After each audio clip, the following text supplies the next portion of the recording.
Okay, today we're going to be talking about differential equations. This is for AS maths or A-level maths. And I'm going to sort of just, before we go into the actual question, what is a differential equation? Because some of you might actually be confused about that. So when we think of an equation, something like 2x equals 4 minus 3x, I don't know. It's where we're solving for an unknown value x, and x is going to be some number, right? Some value. In this case, it's going to be 4 over 5. That's your solution. It's a regular equation. What you can have are what's called functional equations, where what you're solving for is not just a variable which takes on a number like x, you're actually solving for an unknown function, say y. So you might have something like y minus e to the x, y equals x squared. And then I'd have to essentially just rearrange for y, right? And the solution to this equation would be y equals x squared over 1 minus e to the x. So my solution isn't a value, it's a function. This makes it a functional equation. A differential equation is just one of these functional equations where the unknown is a function, which also involves a derivative. So, for example, dy by dx equals y. I don't know. And in this case, we'll learn how to do this properly, but you can actually spot a solution just by looking at it. Which function y, when I differentiate it, it's just the same thing. Well, I know e to the x is a solution. In fact, any multiple of e to the x will work.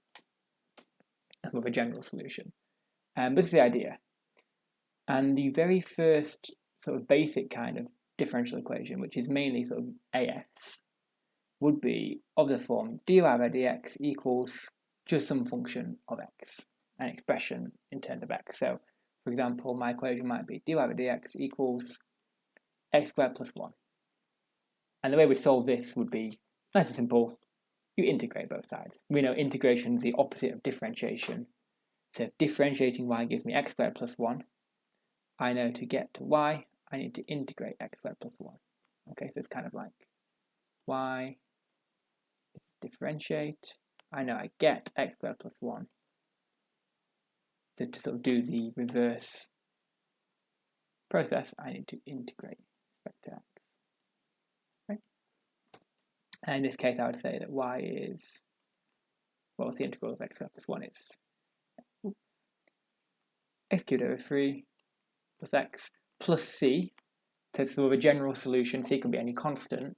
Sometimes you might be given some more information to help you find the value of c, so such as when x equals 1, y equals 7. I'm just making this up, right? So then you could use this information. Say 7 is 1 cubed over 3 plus 1 plus c. Find c, and then write your full answer. Right? So this is the most basic kind of differential equation. dy by dx equals, and then something with just x.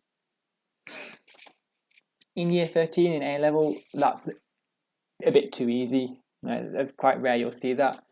What you might see is a question where you have both y and x involved. So something like dy by dx equals, and then maybe x squared plus 2 times by y. Right, so in this case, it's not so simple. I can't just integrate what I have over here because there is a y as well as an x. Right, if I had the integral of x squared plus 2 y dx, I wouldn't know what to do with this because this is not x. In the regular A level, there's only really one thing to ever do here, and it's where you do your separation of variables. Okay, when you have a differential equation with both y and x involved. If you're doing the further maths, there are more techniques, but not really getting to that in this video. Let me know if anyone does want that there, talk about integrating factors. I'm happy to do a video on that. In this case, you need to get all your y's onto one side and all your x onto the other, and it's going to be done with division. So in this case, I want to move my y over, and we divide both sides by y. I'm also going to pretend that dy by dx is a fraction. Dy on the top numerator and dx in the denominator. It's not, but it does work if we just pretend that. So I can actually multiply both sides by dx and bring that dx up to the right side. Okay, so I've multiplied by the dx, and I've divided by the y, both sides. In this state, I'm now ready to just integrate both sides. The left side, because it's dy, will be integrated with respect to y, and the right side is dx, so I'm going to integrate with respect to x. This is how you do a separation of variables. From this stage, you just need to be able to integrate. So the integral of 1 over y is ln modulus y, integral of x squared plus 2, x cubed over 3 plus 2x plus c, and then you rearrange for y, however you do it. So if I just, say the question told me that y was greater than 0, so I can just forget about the modulus for now, just make it simpler. I would exponentiate both sides, and then use the fact that this is actually two exponentials multiplied together. You can write it like this, where e to the c is just another constant. I'll call it a. The general solution, y equals a e to the x cubed over 3 plus 2x. And at this stage, you could use your extra information in the question to find the value of a. Exactly the same way I did just back here, where I found value of c using the x as 1 when y was 7. Okay. This is separation of variables. The third kind of question, which I'm actually going to do in the next video, that'll be one where we have to set up and form the differential equation ourselves. So often they'll have one with a tank with water leaking out of it or something like that, where you have to actually write the differential equation, and those are the most tricky. So today I'm going to do an example from a past paper, which is one of these types, question number 2, with a separation of variables. And the thing with these equations as well, there's always some context. So you have to link your final answers to the context of the question for the full marks.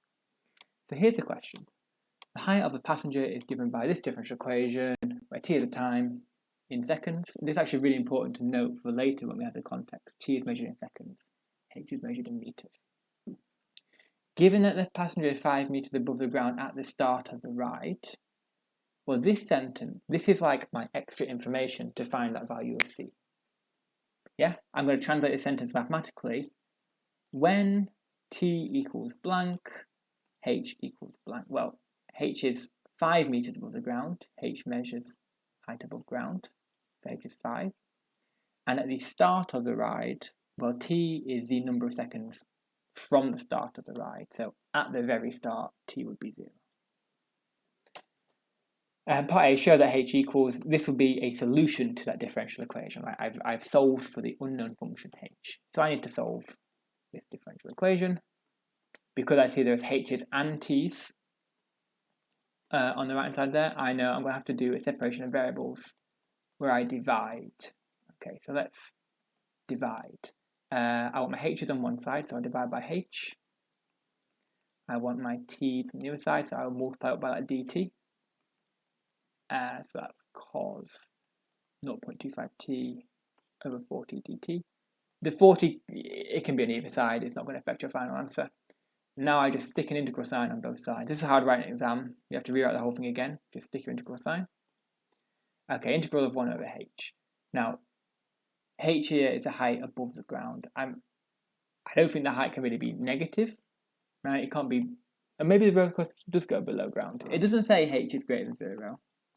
So I was going to say that I would not write the modular symbol, but let's put it in there just for now. Often in these differential equations, you don't really need to worry about it. So ln of modulus h equals 1 over h. Integral over here, so the 1 over 40 is just like a constant, that's just going to stay there. Cos integrates to sine, and this is the sort of reverse chain rule, or the f of ax plus b situation, where because I have 0.25t, I need to divide by 0.25 to make sure that when I differentiate, I'm still getting the same answer. Right, so just a quick check, right? If I take sine 0.25t over 0.25 and differentiate, I would get cos 0.25t and then multiply by the 0.25, which would cancel, and that would all work.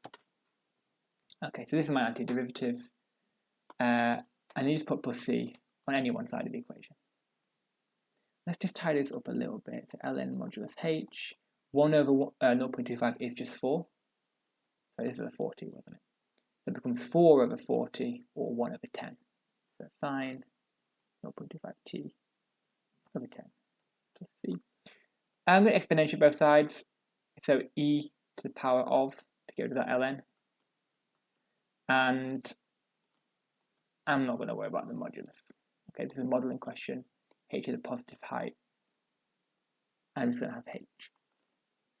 Okay, e to the sine blah blah blah plus c. Remember the trick we did earlier, where if I have e to the a plus b, I can sort of make it e to the a, e to the b, and this becomes a constant. So the e to the c will become a new constant. I'll call it a, and then I'm left with just e to the sine 0.25t over 10.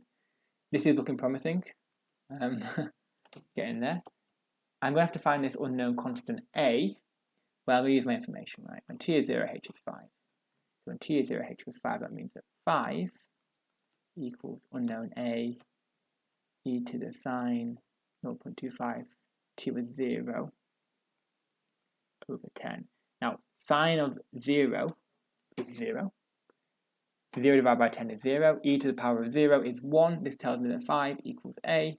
So my final solution, h equals a was 5.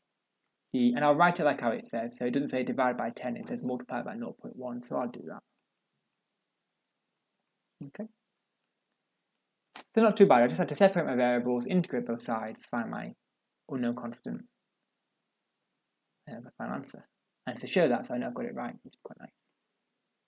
Part B. The next part's pretty much always going to be a question in context. So state the maximum height of the passenger above the ground. So maximum height. Well, height was h. So I want to do the maximum value of h. You might be tempted. I've got h in terms of t. You might be tempted to differentiate to find its maximum. I mean, that would be one way to go about it. It would work. However, 1 mark.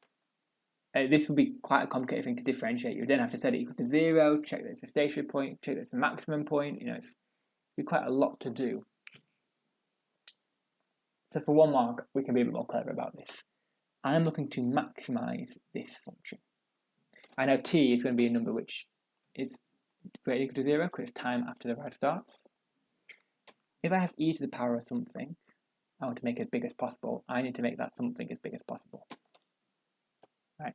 E to the x is something where the input gets bigger, the output gets bigger. So I need to make actually 0.1 sine 0.25t as big as possible. Okay. So I need to maximize this thing,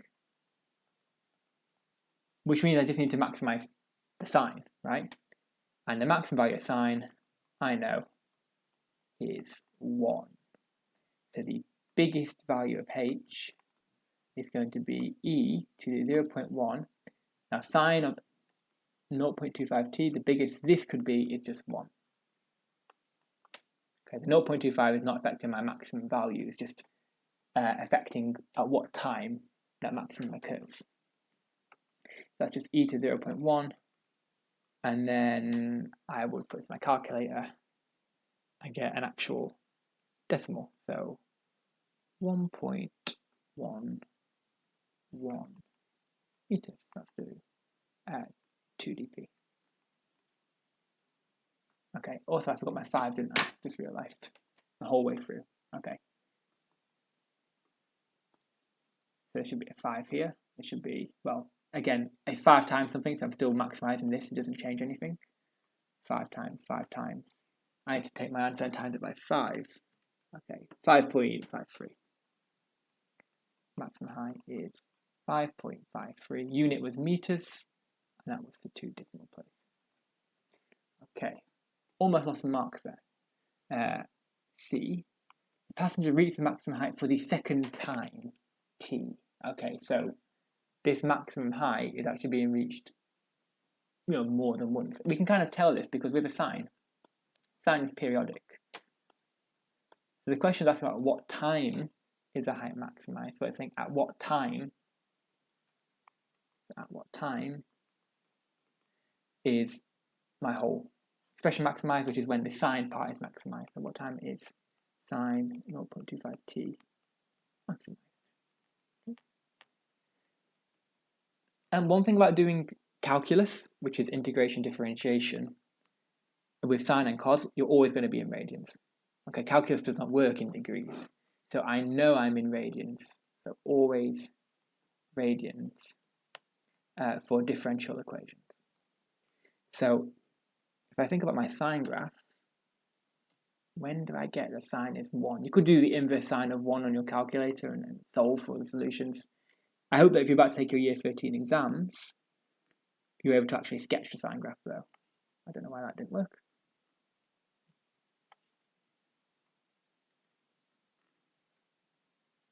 That is very strange, isn't it? Let's go over here. Okay, well, one more time. This is my sine graph.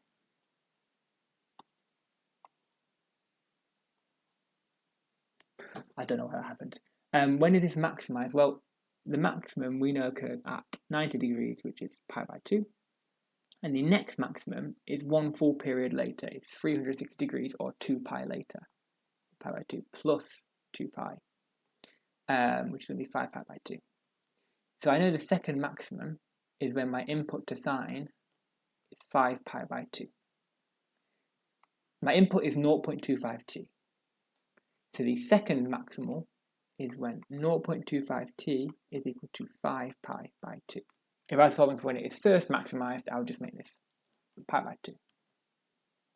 Okay, 0.25t equals 5 pi by 2, just solve for t. So divide by 0.25 is timing by 4, and we get 5 pi over 8. Does it say exact or does it want a decimal? It says t seconds. I will put this as a decimal. So 5 pi divided by 8, 1.96 seconds. Okay. So yeah, hope that's all okay. Next time I will do a question on.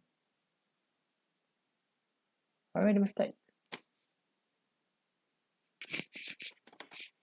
I've made a massive mistake here. What am I doing? Dropping a lot of marks today, aren't I? I guess scribbling rubs stuff out. Okay, that's like that. 0.25t is 1/4 t with 5 pi by 2. So I need to times by 4. I've divided by 4. T is 20 pi over 2. T equals 10 pi. That's much better. The reason I spotted this mistake, and this is something you can learn from, right? Don't do my mistake here, but learn how I corrected it. My previous answer, 5 pi by 8, 1.96 seconds, is not realistic. Right? A fairground ride where you are maximized twice already, you've gone through a full cycle already, twice, after less than 2 seconds, that's not realistic. In reality, it's going to take a lot longer for you to reach that maximum height for a second time. So because my answer was too small, I just went back and checked, and I did actually mess up there. Okay, final answer, that one is correct. So we've done a basic differential equation question. Hopefully it sort of is a good overview of the topic if you've forgotten. Next video I'll do one where we have to recreate the equation or derive that equation ourselves from a tank of water or some other model. But yeah, let me know any questions about this or any ones you want to do. And thank you.